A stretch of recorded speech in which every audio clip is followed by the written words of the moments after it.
এলাকায় তো কোনো আলেম নাই, কোনো হুজুর নাই, তার গোসল কামনে করাবো, কিভাবে তার জানাজা নামাজ পড়াবো, কিভাবে তার দাফন করবো, এর কোনো কুলকেরার আইন আমরা পাচ্ছি না, কোনো আলেম ওলামা আমাদের এলাকায় নেই।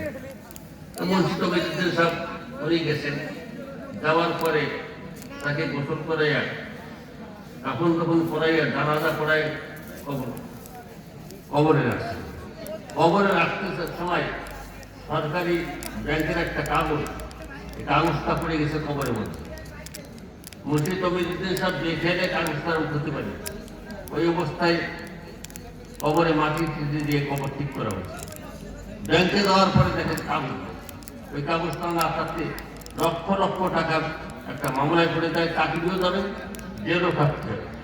তখন তার হঠাৎ খেয়াল, তার এই কাগজটা তো কবরের মধ্যে পড়ে গেছিল লাশ রাখতে সময়, এটা উঠাবো মনে করছিলাম, তা তো উঠানো হয়েছে। তাই আবার গেছে, তাই আলেমদের কাছে জিজ্ঞেস করে কবর করছে। কবর খোঁড়বার পরে দেখে যে পুরো কবরটা রং বেরঙের ফুলের বাগানে পরিণত। আর সেই পুরা ফুলের মধ্যে এমন সুবাস, দুনিয়ায় কোনো সুবাস, কোনো আতর সেন্টের মধ্যে এত সুবাস নেই। এরপরে কাপড়ের কাপড় খুলে দেখে বুড়া হাসতেছে। তো উনি জিজ্ঞেস করলো বাড়ির লোকজনকে, উনি এমন কি আমল করতেন?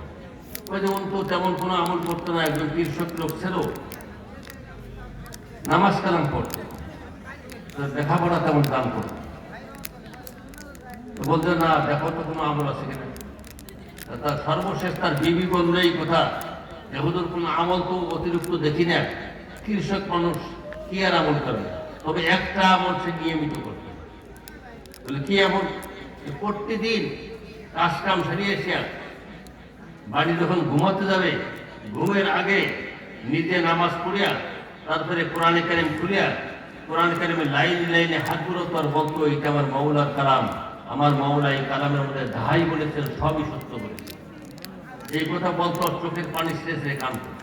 আবার সকালবেলায় উঠে ফজরের নামাজ পড়িয়া আসিয়া কোরআন খুলে বসতো আর কোরআনে কারিমে লাইনে লাইনে হাত বুড়তো আর বলতো, এটা আমার মাওলার কালাম, আমার মাওলা এই কালামের মধ্যে যা বলছেন সবই সত্য বলছে। এই আমলটা সে করত। আর এই সময় খুব বিনয়ের সঙ্গে সে কান্না কাটিও করত।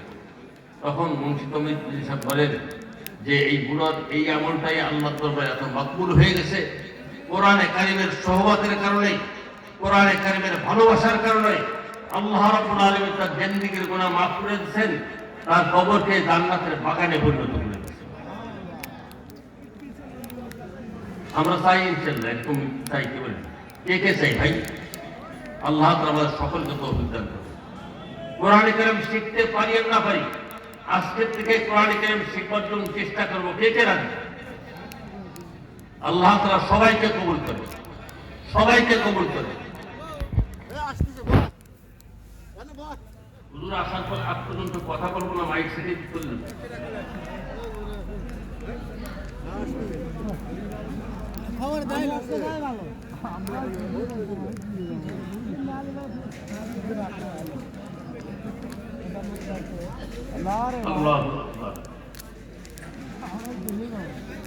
কোরআনে কারিম অবজ্ঞা করবার কারণে আল্লাহ তাআলা সত্তা দেখায়। সবাই কবর আযাব, কবর শান্তি আর কবরের শাস্তি যদি দেখায় যায়, তাহলে তো ঈমান গায়েব হয় না, না দেখেই ঈমান আনা হয় না। না দেখেই ঈমান আনা, এইটা আসল ঈমান। দেখে ঈমান আনলে সেই ঈমানে কাজ হবে না। দেখে যদি ঈমান আনে সেই ঈমানে কাজ হবে না। আখিরাতের জগতে সব কাফেররা কিন্তু ঈমান আনবে, কিন্তু কাজ হবে না। তখন কাফেররাও বলবে, রব্বানা আবসারনা ওয়া সামি'না ফারজি'না না'মাল সালিহান ইন্না মুকিনুন।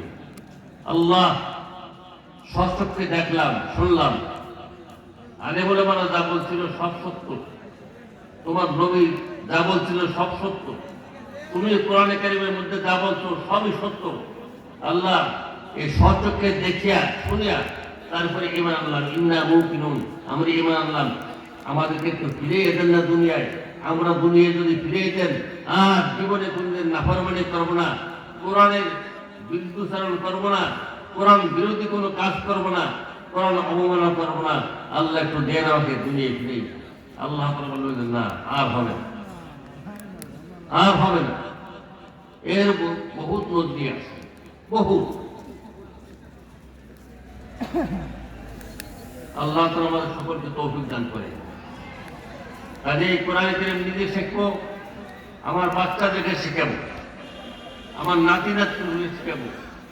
কোরআন কারীম শিখবার জন্য অপরকে দাওয়াত দেবো।